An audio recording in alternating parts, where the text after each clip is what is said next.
Hey everyone, I'm here with my stack of hats and I'm ready to talk about a topic that I find pretty interesting. And that is kind of the lack of competition for Sony and Nintendo, more notably Sony. Because Microsoft doesn't seem as focused on selling Xbox consoles anymore, and they're kind of trying to push Xbox as a brand.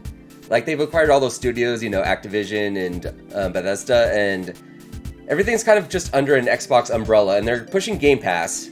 So Xbox is more a service and less like a console brand.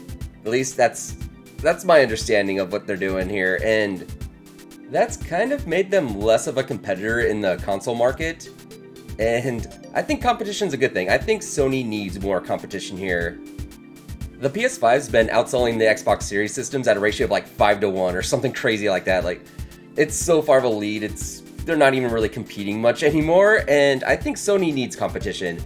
Competition is good for us consumers, because when companies are struggling and trying to outdo each other, then, they give better deals, they implement better features, they want to sway you over to buy their systems, and without that competition, Sony's gonna get away with a lot. They already kind of have, but it could get worse.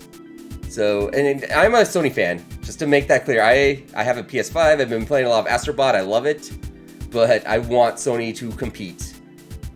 And I mean, yeah, Nintendo and Sony are technically competing, but not really. They're kind of doing their own thing, so they're not direct competitors. PlayStation's more the hardcore gaming system, and then the Switch is just for Nintendo stuff. As well as being like a hybrid handheld console, it just has all the Nintendo games. So if you want to play Mario, Zelda, whatever, you're going to be playing on the Switch. But yeah, Sony doesn't really have much direct competition in the hardcore gaming market right now, and I think they should have some. And the big question there is, who's going to come in and be that competitor? I don't know. The first company that comes to my mind is Sega, and there's that inner child in me that wants to see that happen. Like, a part of me wants Sega to come back and, Sony versus Nintendo versus Sega once again, just like the 90s, but realistically, I don't think that should happen. For one, I've just gotten way too used to playing Sonic on all the other consoles, and it would definitely suck to only have them available on one console again. And I mean, I would buy whatever console Sega comes out with, I'm sure, but most people would not, probably. I don't think Sega would thrive in a console market today. And yeah, assuming Sega did come out with another console, like, all their games would be on that console, I'm sure. And that would suck for a lot of people who, are used to playing Persona on PlayStation or Yakuza and Super Monkey Ball. All those games, just on different systems, would suddenly have to get the Sega system that most people, like I said, would not get, I'm sure.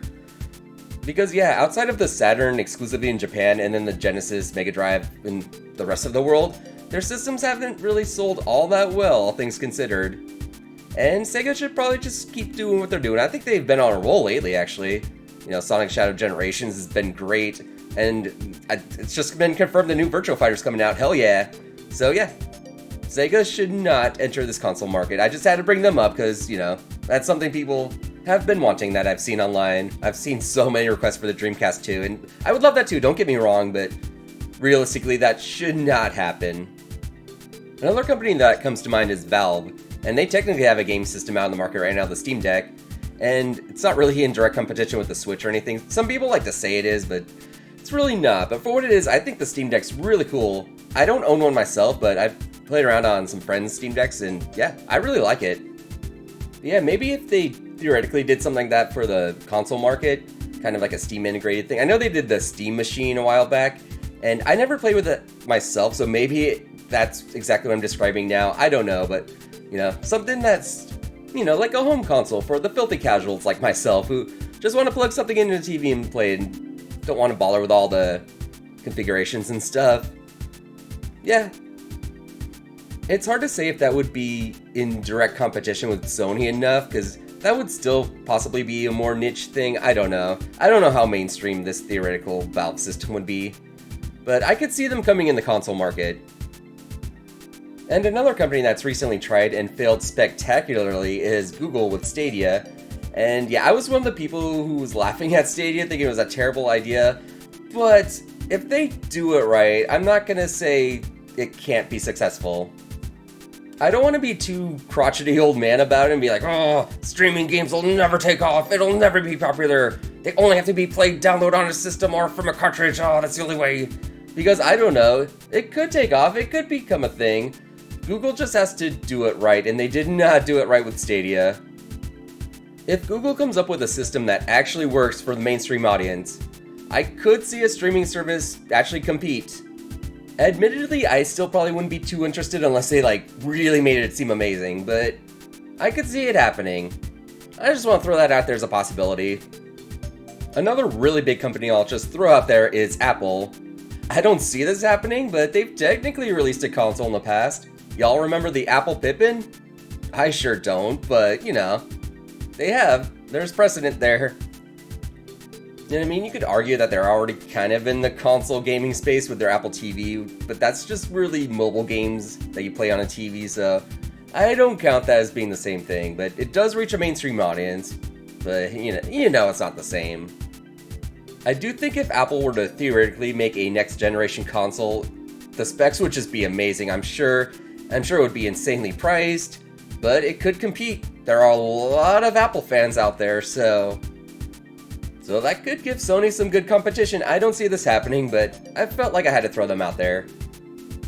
Yeah, I think I'm running out of my list of candidates already. I guess I'll mention Atari. They were a big console manufacturer in the past, the distant past. I don't think they've really been popular in the console market in over 40 years.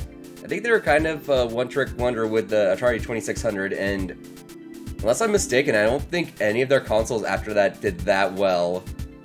Yeah, there was also the Atari 5200 and 7800, I think. I'm sorry if I'm messing up these names, but yeah, both those were, I don't think, all that popular, and Nintendo kind of already took over at that point, so they didn't compete well with the NES, if I'm not mistaken. And then after that was the Atari Jaguar, and we all know how that turned out, so Atari's probably best to stay out of the console market nowadays. They're still around and they're still doing stuff.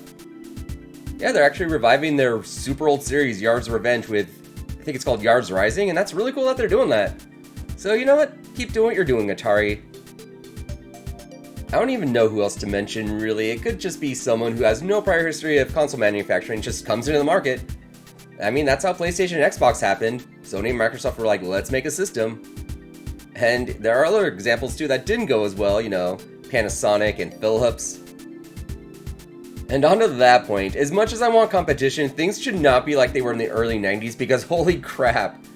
Everyone remembers Sega Genesis and Super Nintendo from that era, but there were 6 or 7 different consoles competing. There was also the 3DO, the CDI, the Jaguar, the Neo Geo. There was so much on the market. I remember being confused as a kid going to specialty electronics stores and seeing all these systems and just being like, damn.